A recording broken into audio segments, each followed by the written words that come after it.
Hi, can we get a personnel update before we talk about practice? Is Nico able to do anything? Yeah, he went through the whole practice. So he's past his groin issue, everything? I mean, we don't know. I mean, just still, he got through practice today, so we'll see going forward.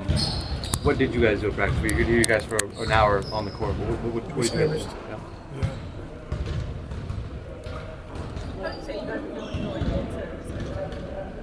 We feel good. We're a good team, and we won a championship 2 years ago.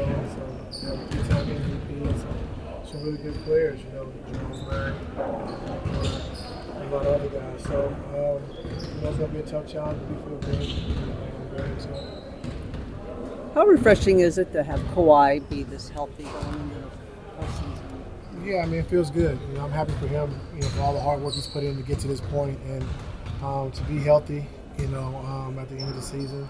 Like I said, it feels good for us, and him playing at a high level, helps his team out tremendously. So I'm glad where he's at right now. Do you see that in his mental state? Yes, he feels good. Yes, ma'am. What does it say about him as a competitor that he can just keep coming back and look at how he looks after everything that he's been dealt with? Yeah, I mean, it just says a lot about him, about his dedication to the game. Like I say, his hard work. But like I said, I will continue to keep giving our medical staff a lot of credit. They put him through a lot of stuff, and didn't let him shortcut. Checked every box before he came back, and he's been feeling good. So I'm happy about that as well. After the game the other day, he said the organization allowed him to consult outside sources and stuff. The partnership with him, how have you seen it grow over the years since you've been coaching him?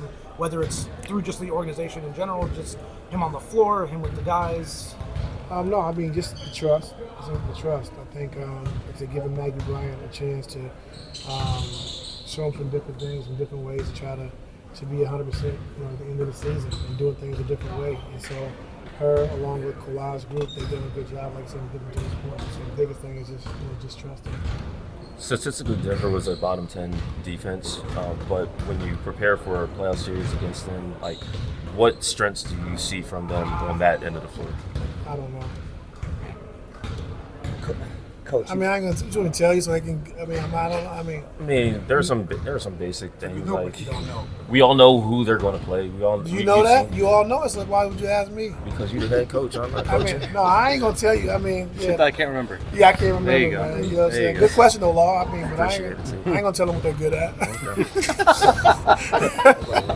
Coach, I mean, what you want me to do? I mean, there's not a lot. It's bottom 10 defense, so Well, you said they're good at a couple things, right? yeah, a few. Okay. But my perspective don't matter as much as yours. So I respect the question, but I'm not gonna answer that one, Law. Give me something else. all right.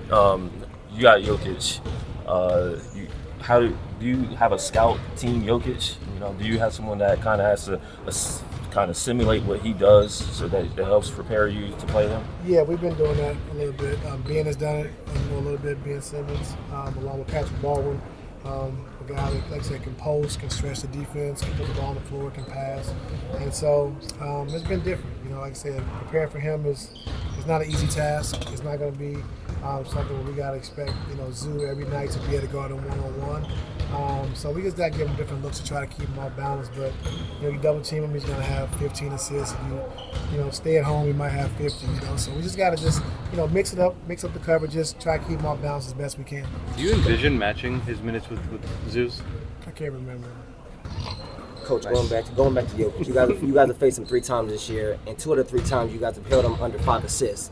Is that indicative going into this series? What you guys are looking to take away? We know he's going to score, but keeping those assist numbers low, is that your main focus going, and not your main, but your focus going into the series? I mean, it's a big focus, and if we can do that, that means you're taking the other players out of the game. He's not getting assists, guys are not getting dunks and layups and easy threes. And so, like I said, I don't think it's going to be the same way the whole series. I think it's going to be different versions of our defense that you're going to see.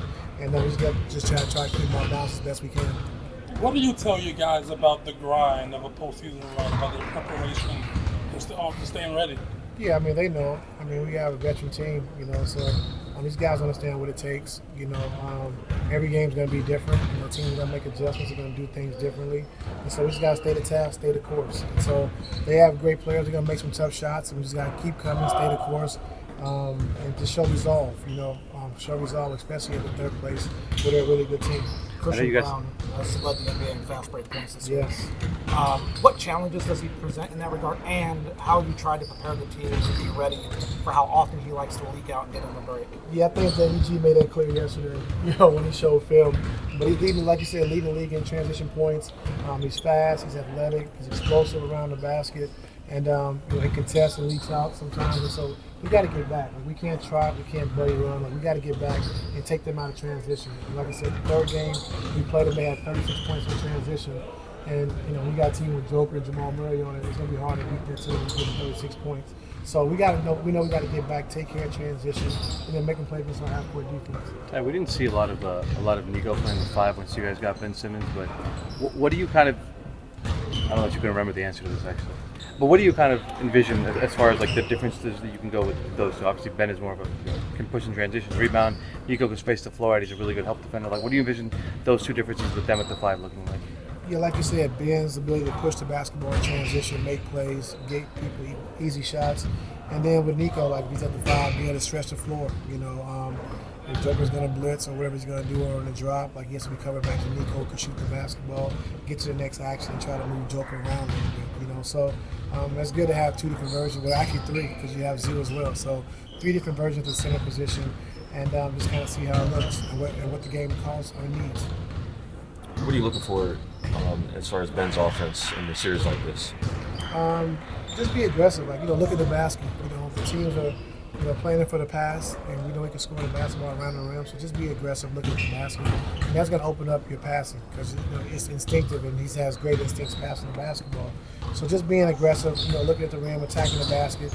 Then teams may collapse. Then you can make the pass and make the play. That was something Bob Myers noted in the broadcast from the game the other day, that Ben obviously is aggressive and not looking to score as much, and I think defenses kind of know that. Yeah. Do you have to remind him to be aggressive, to look to score, and keep the defenses even? Yeah, we did. We talked about it the last couple of days, and today he was aggressive. Attacking the basket, playing with pace, getting to the rim, making the plays, getting finishing at the rim, and so we need him to be aggressive. Like, the pace is great, but also look at the rim to be a scoring threat. Thanks, Coach. Thank you. The media's here. So you in the camera too, or you gonna be on the side? That's my camera right there. I'm not in the frame, so. Hey man, get some room, man. Good. Is this good, Norm? Yeah, here we go. You know what I'm saying?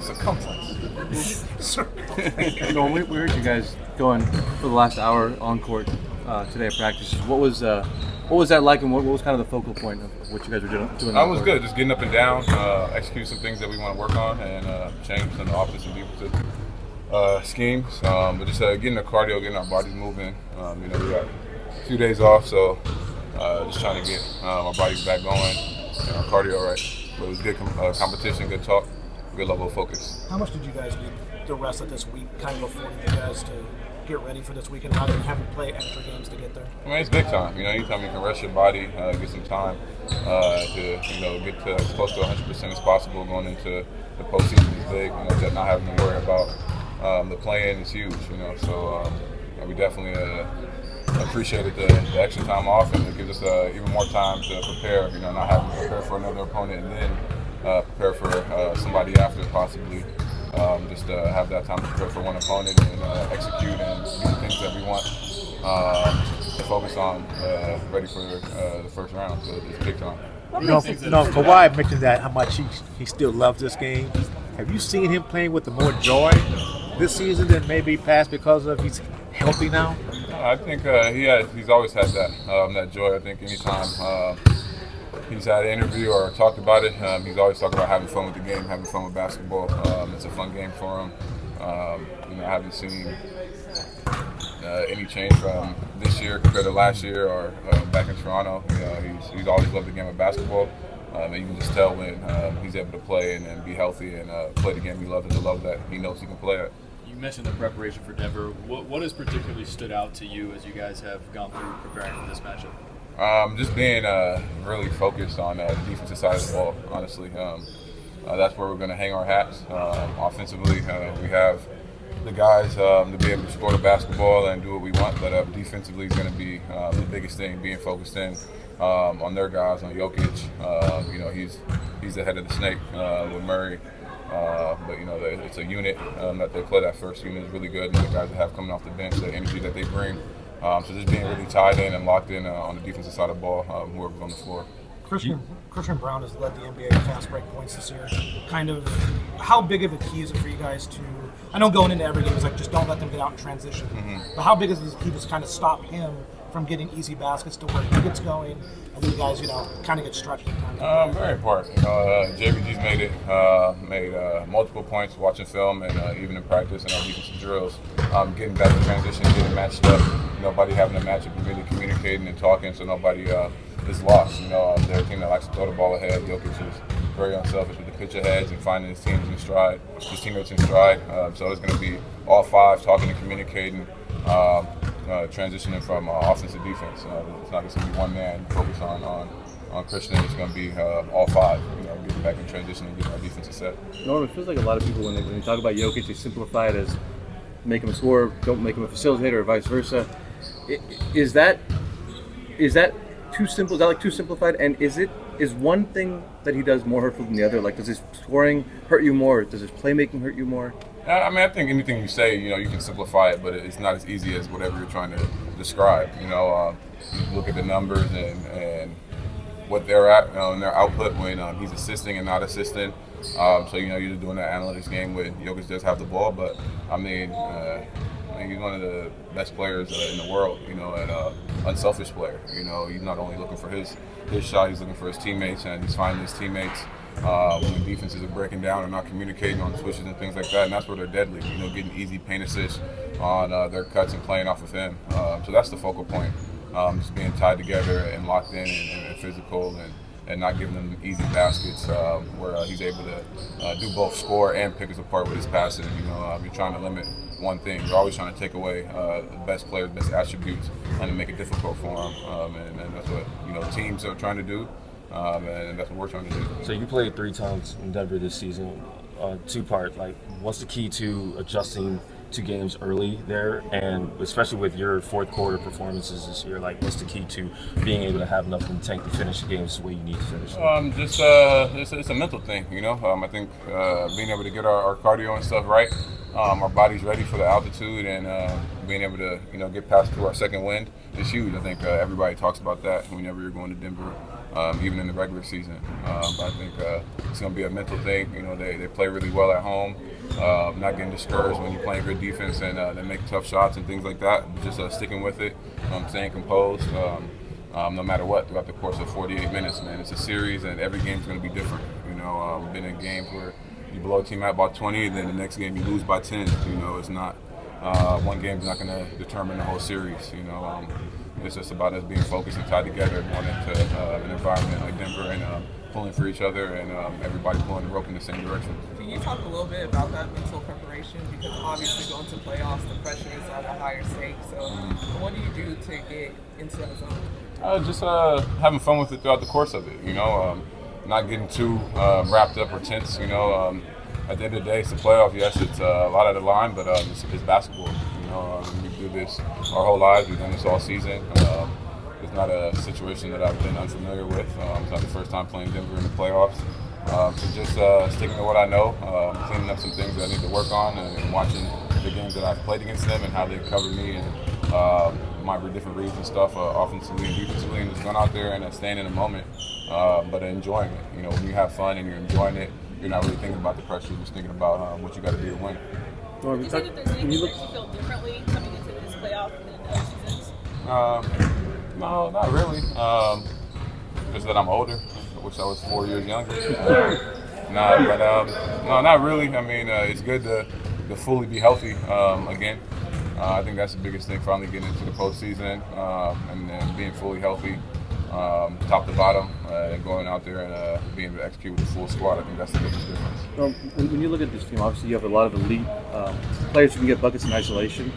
But when you play, you also play very team ball a lot. It's not like your turn, my turn very often. So in a playoff series, how do both ways kind of help you most? It's big time because out of isolation, it's not always about them just getting their shot. isolating a matchup that we want, forces the teams to have to adjust and be in rotations. And now you're isolating the defender that you want. Now they're rotating, firing, blitzing, double teaming, and now the ball's moving and they're scrambling after the guarding closeouts. So it's not always about ISO and getting that person a bucket. It's about hunting a matchup and then getting their defense to adjust to that, and then attacking them on the second side of the court. That's the biggest thing with isolation, So we got guys that can score in isolation, but that also creates for other guys on the other side. Thank you, Norm.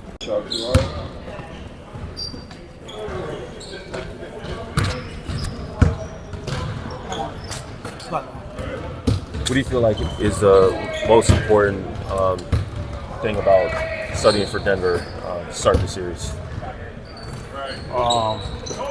Just like any other game, just make sure that we focus, we tied in together. We're starting out on the road with a good playoff team, and just communicating and making sure we execute. Really. Well, I just want to get that the way. Now that you're here, you played a lot of minutes the other night. You feeling good after that? Mm-hmm. Yeah. You talked a lot about two things: getting to April healthy, playoffs healthy, and also playing at a high level. You guys won 18 of 21. You're healthy going into the postseason. What can you kind of take away from those heading into? What can that bring you into a postseason round like you guys coming up? Just giving us, opportunity to play for something, and valuing every possession down that last stretch. We pretty much needed to win. I think almost all those games, and we were able to do that to put us in this position. So I just think the experience could kind of roll over into the series. Right. After the state of your career and having won 2 championships, what gets you still excited about the playoffs? Just having an opportunity to go get another one. Everybody, wants to be here, and every team is playing for these moments, and just got to take the great advantage of the opportunity and just give it your all. After everything you've been through and to get to April healthy, are you feeling any sense of relief or gratitude? No. I'm just happy that I was able to get here, and our teammates did a great job down that last stretch. And like I said, just don't take the opportunity for granted and try to play my best. And that's it. Just having fun. Cool. You mentioned obviously, not just being healthy in April, being healthy into the offseason, having an actual healthy offseason for the first time in a long time. The stuff that you've come back from, and every time you come back, you look as good or if not better than the previous time. That motivation to keep coming back, where does that mental drive for you come from? I love the game. I love the game, and I have a passion for it still. I love to compete out there. So that's pretty much what drives me back. Everything has its ups and downs, and you got to go through those in life and just keep going. Do you still feel like you have something to prove, not to the outsiders, but even just to yourself personally? No. I'm just always just playing basketball, having fun, and trying to, try to get to that next step. If it's either the next game and play great, and now we're in the playoffs, so just trying to win games. And that's it. Well, we could hear you guys for like the last hour, doing a lot of on-court stuff here at practice. Just what was today's practice like? What was the focus on? And just focusing on some of our plays, like I was telling Law earlier, just execution and just making sure that we tied together going into Denver, and focusing in on them and see what they do well offensively and defensively, and just seeing what we could do to try to counter on those triggers. I think with Jokic, people often simplify him with like make him a passer, not just a scorer, and vice versa. Is that easier said than done? And is one more hurtful than the other when you're trying to defend him in that team? Yeah, you never know in the game of basketball. Like I said, you can't play the game perfect. You can't guard anyone perfect. So whatever way you guard him, he's going to try to execute. And if that's him scoring high or getting high assists, that's just how the game turned out. But we're just focused on trying to win the basketball game. And obviously he's a big part of it, and he causes a lot of attention. When you go to San Diego, you know, and have those moments where you can just go to the ballpark, especially in a really tense moment in the regular season going in and about to prepare to play, what's going to a place like San Diego do for you right now? That's my home, so I'm at home, and I was able to have time off this week to catch a game, and anytime I could do that, you know, I do. So it's either that, or if I'm going somewhere with my kids, or just enjoying myself at the beach. So I mean, that we just broadcast it on the internet. We know how much the fans mean to you. So being able to now go to the playoffs in your own arena, your own home, what does that feeling feel like for you? Oh, it's great that we were able to get here, especially with this being the first year in TUI. I think that's amazing. Hope the fans are excited. I know they will be once we come back for game 3 and 4. You know, I'm just happy to get this experience. Well, throughout the course of your career, you've consistently been one of the best playoff performers in the NBA, and in many cases, your play has actually improved from the regular season to the postseason. What is it about your game that you believe makes that the case? Just probably playing, wanting to win more, and you know, it's drilling down to maybe your last games of the season. You know, just like how it was at the end of our season now. So now you either got 4 or 7 times to play within that range. So I think it's just leaving it all out on the floor, and then just going into the summer knowing that you tried to give it your all. Thanks, Kawhi. Thanks, Kawhi.